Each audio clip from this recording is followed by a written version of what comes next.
तो दोस्तों आज के बायोग्राफी के अंदर हम बात करने वाले हैं एक छोटी सी उत्तर प्रदेश की लड़की। मगर वो एक नॉर्मल लड़कियों से बिल्कुल अलग थी। लाइक छोटी लड़की होते हुए भी बच्चों से लड़ना, गालियां देना, बच्चों का सिर फाड़ देना पत्थर मार के और शाम को घर वापस आ जाना। मगर किसी को नहीं पता था कि ये एक छोटी सी लड़की बड़ी होके इतनी बड़ी एक गैंगस्टर बनने वाली है। तो आज के बायोग्राफी में हम जिसकी बात करने वाले हैं वो है फूलन देवी। तो बॉर्न ऑन 10th अगस्त 1963, एक छोटा सा जलौन डिस्ट्रिक्ट उत्तर प्रदेश के अंदर हमारे फूलन जी का गांव था। और मल्ला फैमिली से बेसिकली हमारी फूलन जी एग्जिस्ट करती हैं, मल्ला फैमिली से बिलोंग करती हैं। गोरंगपुर वाहा करके एक गांव है जहाँ से बहुत ही पिछड़ा हुआ गांव और बहुत ही छोटा सा गांव था जहाँ से बेसिकली ये एग्जिस्ट करती थी। और यहाँ पे बेसिकली जितने भी लोग थे ना, सबका मेन सोर्स ऑफ इनकम जो था, तो इनके घर के पास एक यमुना नदी बहती है। तो ये यमुना नदी में ही बेसिकली मछलियां पाल के, समंदर में किश्ती चला के या फिर ट्रांसपोर्टेशन का काम करके ही नॉर्मली यहाँ पे लोगों का जो है अपना पेट गुजारा करते थे लोग यहाँ पे बेसिकली। फूलन जी के परिवार में टोटल इनकी माँ, इनके पापा जी और इनको मिला के इनके चार छोटे भाई बहन और थे। और जो फूलन थी, फूलन अपनी फैमिली में सबसे छोटी थी। और इनके पापा जी के पास भी बेसिकली इतना कुछ ज़्यादा था नहीं। एक छोटी सी ज़मीन थी इनकी बस। और इसके अलावा ये भी वही अपना मछली वगैरह पकड़ने का ही काम करते थे।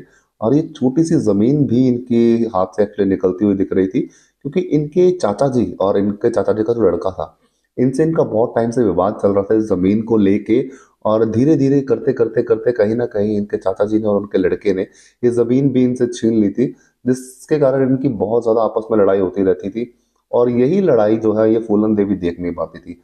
एक्चुअली उस समय के हिसाब से एक लड़की का इतना बोल्ड होना, इतनी गालियां निकालना, इतना लड़ाई झगड़ा करना एक कॉमन चीज नहीं थी। ये बिल्कुल एक यूनिक चीज थी जो हमारी फूलन देवी के अंदर देखी गई। उस टाइम पे बिल्कुल भी लड़कियों में ये सब नहीं हुआ करता था।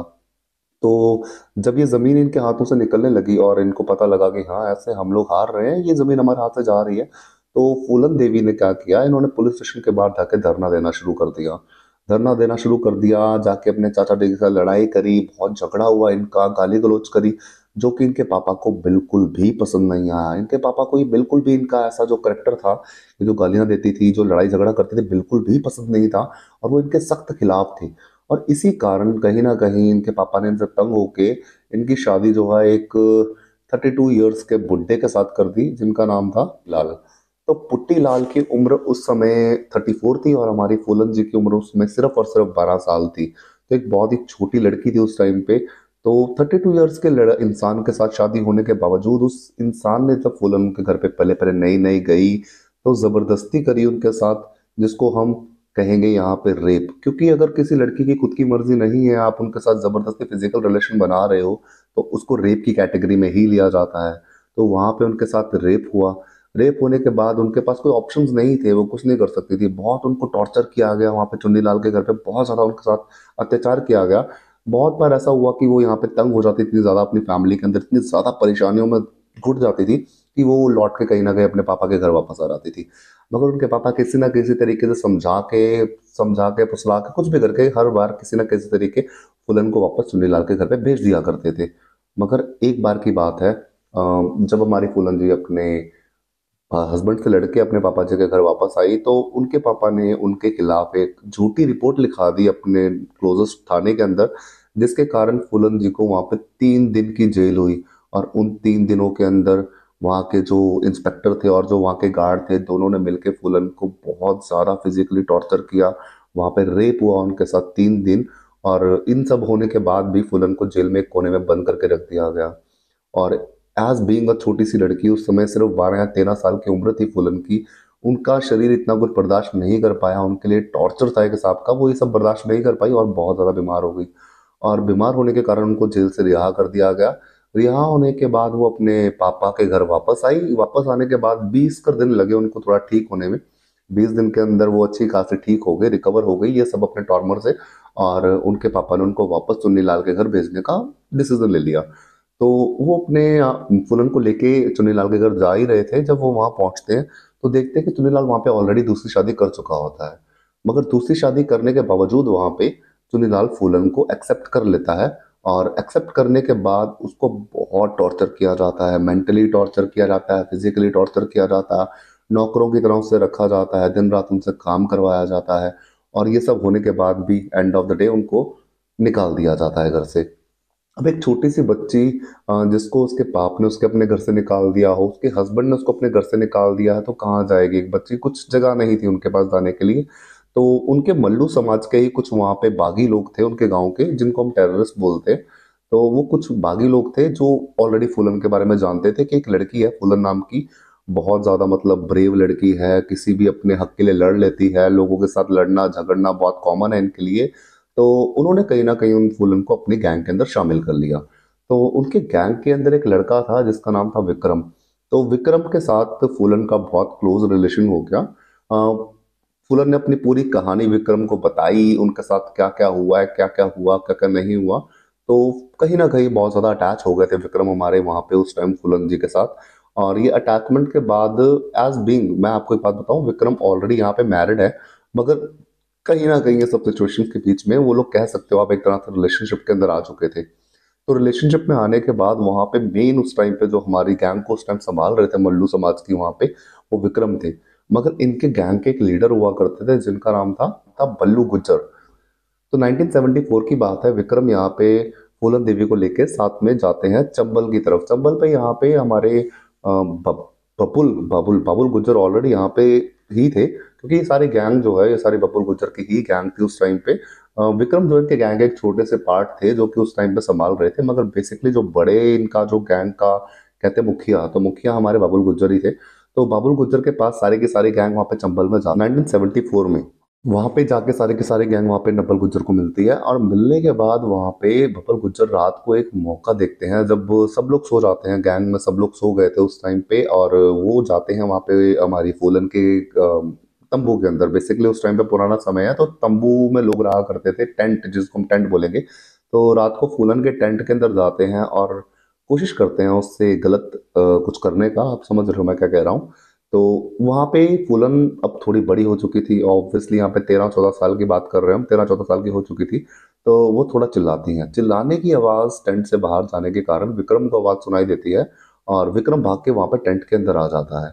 तो वहाँ पे टेंट पे आने के बाद जब विक्रम देखता है कि यहाँ पे क्या हो रहा है, तो यहाँ पे थोड़ी सी लड़ाई हो जाती है विक्रम और बब्बुल गुज्जर के बीच में। तो थोड़ी लड़ाई झगड़े के बीच में बब्बुल गुज्जर भी थोड़ा हैरान हो जाते हैं एक्चुअली कि उनके गैंग का इतना पुराना इंसान, एक इतना उनका ट्रस्टवर्दी एक लड़की के कारण उनसे लड़ाई कर रहा है। तो वो बिना सोचे समझे अपनी बंदूक निकालते हैं और सीधा विक्रम के हेड पे रख लेते हैं।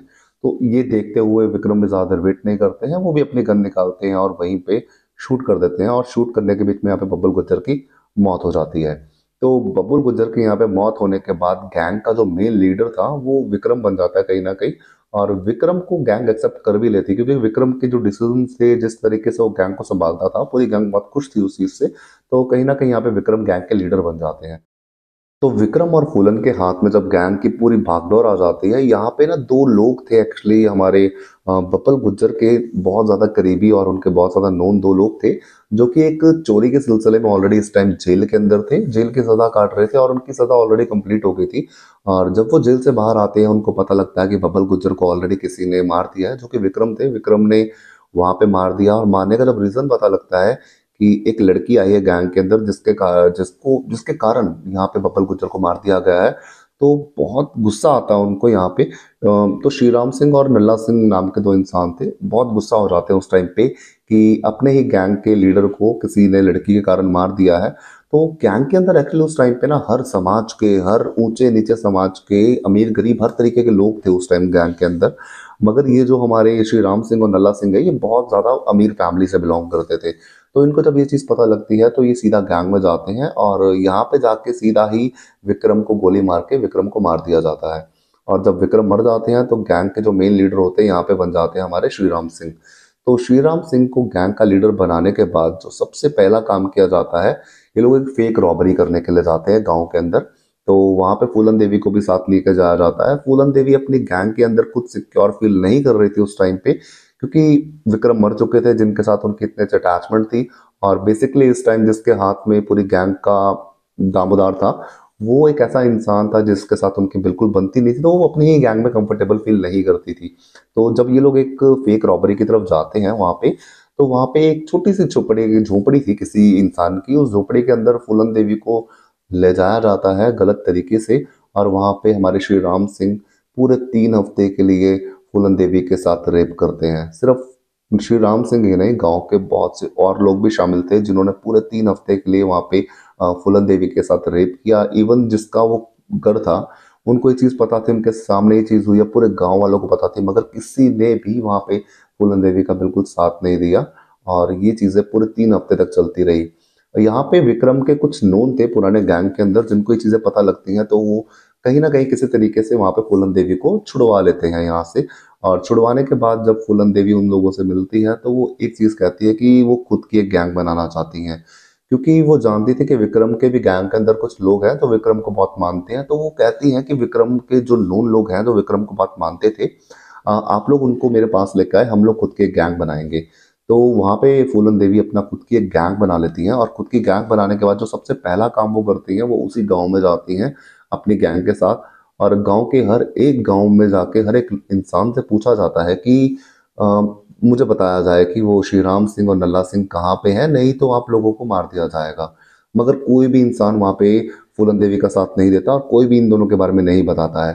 तो सारे के सारे गांव के घर लूट लिए जाते हैं, फूलन देवी सारे घर लूट लेती है वहाँ पे, और काफी उनमें से 22 लोगों को, जो कि उस टाइम फूलन देवी के रेप के अंदर शामिल थे, फूलन देवी लेके जाती हैं समंदर के किनारे, नदी के किनारे, जमुना नदी उनके पास में थी, उनके किनारे लेके जाती हैं।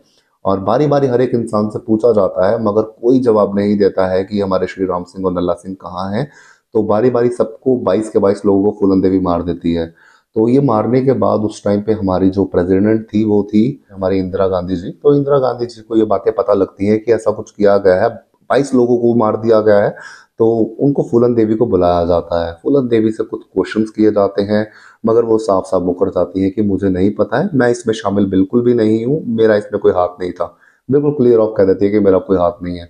तो ये सब होने के बाद फिर फूलन देवी के गैंग्स के लोग, क्योंकि देखो थे वो डाकू कहीं ना कहीं इन चीज़ों में शामिल थे, एक एक करके सरकार के द्वारा इनके लोगों को मराना शाम चालू कर दिया जाता है। तो फूलन देवी लोगों के लिए जब इतना सोचती थी, तो अपने गैंग के बारे में क्यों नहीं सोचेंगी। तो ये सब देखने के बाद फूलन देवी यहाँ पे डिसाइड करती हैं कि वो यहाँ पे अपना सिलेंडर कर देंगी। पर सिलेंडर करने के लिए यहाँ पे फूलन देवी 3 कंडीशन रखती हैं। तो जो सबसे पहली कंडीशन थी वो ये थी कि वो यूपी के अंदर सिलेंडर नहीं करेंगी, क्योंकि यूपी ही वो जगह थी जहाँ पर ऑलरेडी वो एक बार पुलिस स्टेशन के अंदर रह के आ चुकी हैं, और वहाँ के ही थानेदार और वहाँ के जो सिपाही थे उनके द्वारा उनका रेप किया गया, तो वो वहाँ पर सरेंडर करना नहीं चाहती थी। सेकंड जो उनकी कंडीशन थी, वो कंडीशन ये थी कि वो सरेंडर करेंगी मध्य प्रदेश के अंदर। तो मध्य प्रदेश के अंदर सरेंडर करना चाहती थी, यूपी में नहीं करना चाहती थी। थर्ड यहाँ पे जो कंडीशन रहती है, वो कंडीशन ये थी कि जब वो सरेंडर करेंगी, अनटिल अनलेस वो जेल के अंदर जाती हैं, उनके पास उनकी एक गन होगी, एक पिस्तौल वो साथ में कैरी करने वाली हैं, और वो तब तक नहीं छोड़ेंगे जब तक वो जेल के अंदर नहीं जाती हैं। जेल के अंदर जाने के बाद वो पिस्तौल किसी को देने नहीं वाली, वो गांधी जी के फोटो के नीचे वो पिस्तौल को सरेंडर करके सरेंडर कर देंगी। और इसके बाद एक और जो तीसरी चौथी चौथी जो उनकी डिमांड थी वो ये थी कि उनके सरेंडर करने के बाद उनकी गैंग के किसी भी इंसान को परेशान नहीं किया जाएगा, किसी को फालतू तंग नहीं किया जाएगा। और पांचवी जो उनकी यहाँ पे कंडीशन थी वो ये थी कि उनके किसी भी गैंग के इंसान को 8 साल से ज़्यादा जेल के अंदर नहीं रखा जाएगा, 8 साल के बाद सबको छोड़ दिया जाएगा। और लास्ट जो सबसे फाइनल उनकी थी रिक्वायरमेंट थी वो ये थी कि उनका जो सरेंडर होगा वो लाइव होना चाहिए, मतलब सारी दुनिया ये चीज़ देखेगी जो वो सरेंडर कर रही हैं। तो तुम मानोगे नहीं, विश्वास नहीं करोगे, जब फूलन देवी ने सरेंडर किया था, तो इतने लोग थे वहां पे, इतने लोग लाइव देख रहे थे इस चीज को, और इतने ज्यादा लोग वहां पे, क्योंकि फूलन देवी जो थी ना, ये बहुत ज्यादा चैरिटी करने पे बिलीव करती थी। इनके जो भी गैंग के मेंबर्स चोरी करते थे, बेसिकली इनका क्या था, लूट मार करते थे, कारें वगैरह चोरी करते थे। तो मेजोरिटी ऑफ जो ये लोग कमाते थे ना, ये लोग गरीबों में दान करते थे, गरीबों की शादियां करवाया करते थे, गरीब लोगों में जिनके पास पैसे नहीं उनको पैसे दिया करते थे, क्योंकि ये खुद भी एक ऐसी ही फैमिली से हैं, और ये नहीं चाहती थी कि गरीबी रहे इस दुनिया के अंदर। जो सब इनने फेस किया वो कोई और फेस करे, तो बहुत से काम करती थी इस चीज के बारे में, ताकि ये सब चीजें सुधर पाए। तो ये सब उनकी कंडीशंस थी। और हैरानी की बात तो ये है कि गवर्नमेंट ये सारी की सारी बातें मान लेती है, और फाइनली यहाँ पे फूलन देवी को 11 साल की जेल हो जाती है। 11 साल जेल में रहने के बाद कुछ हद तक फूलन देवी की जो है तबीयत काफी खराब हो जाती है, और खराब तबीयत होने के कारण वहां से उनको जेल से रिहा कर दिया जाता है, वो बेल पे बाहर आ जाती है। और बेल पे बाहर आने के बाद यहाँ पे मुलायम सिंह यादव उस टाइम पे 48 धाराएं लगाते हैं दोबारा से फूलन देवी के ऊपर, जिसके अंदर मर्डर, लूटपाट, किडनैपिंग जैसे काफी सारे आरोप थे जो कि उन पे लगाए जाते हैं। और हैरानी की बात तो ये है कि उसके बाद वो 1995 के अंदर मुलायम सिंह यादव ही वो ऐसे इंसान थे जो उनको अपनी पार्टी के अंदर शामिल होने का न्योता देते हैं। तो इसी के बाद 1995 के अंदर की बात है, जो फूलन देवी है वो लोकसभा के इलेक्शन लड़ती हैं और 3 लाख वोटों के साथ जीत जाती हैं। अब जीतना तो था ही, जब इतने ज्यादा इन्होंने अपनी जिंदगी में काम किए हैं, लोगों में बहुत नाम था फूलन देवी का। के अंदर बीइंग अ डाकू होने के बावजूद भी बहुत से लोगों की फूलन देवी ने उस समय में मदद करी थी, बहुत से लोगों के बारे में वो काम करती थी, जिसके कारण लोग बहुत खुश थे फूलन से। और फूलन वहां पे 3 लाख वोट के साथ जीत जाती है। और जीतने के बाद वहां पे आपको लगा होगा कि ये फैमिली, ये बहुत हैप्पी एंडिंग हो गई है स्टोरी की। तो नहीं भाई, ये बिल्कुल भी हैप्पी एंडिंग नहीं थी। अब 2003 की बात है, 2003 के बाद फूलन देवी एक बार अपने घर के बाहर निकलती हैं, तो 3 अनजान लोग, कोई नहीं जानता कौन थे वो, फूलन देवी को शूट करते हैं उनके ही गेट के आगे, जिसमें फूलन देवी की मौत हो जाती है। और मौत होने के बाद एग्जैक्टली 1 साल बाद वहां पे एक इंसान अरेस्ट होता है जिसका नाम था शेर सिंह यादव। तो शेर सिंह यादव वो जो था, वो आपको याद होगा 22 लोगों को समंदर के किनारे फूलन देवी ने मारा था, उनमें से ही कुछ लोग थे जिसका नोन था ये शेर सिंह यादव। तो इसने बदला लेने के लिए वहां पे फूलन देवी को मार दिया। और मारने के बाद आज भी लोग जानते हैं फूलन देवी को। और आप भी जानते हो कि मूवी भी बनी आई थिंक फूलन देवी की कहानी के ऊपर। तो कहते हैं ना कि हर एक बुरे काम का बुरा नतीजा कहीं ना कहीं जरूर होता है। बहुत से अच्छे काम भी किए हैं फूलन देवी ने बहुत से लोगों के लिए, बट काम करने का तरीका कहीं ना कहीं गलत था। मगर आप जज नहीं कर सकते हो एक छोटा सा बच्चा, एक छोटी सी बच्ची जिसके साथ जिंदगी में इतना कुछ बुरा हुआ हो, तो क्या ही करेगी ना वो भी। सिचुएशन, हालात इंसान से बहुत कुछ करवा देते हैं, तो क्या ही कर सकते हैं। तो आई होप आज की ये बायोग्राफी आपको फूलन देवी के बारे में अच्छी लगी है। अच्छी लगी है तो make sure to like and subscribe, and नीचे कमेंट्स करके बताना जरूर कैसी लगी है। और अगर आपके कुछ सजेशन या कुछ और बायोग्राफीज आप फिर फ्यूचर में देखना चाहते हो तो do let me know. And आज का बायोग्राफी हम यहीं पे बंद करते हैं, मिलेंगे आपको नेक्स्ट बायोग्राफी में, तब तक के लिए bye, take care, peace out guys.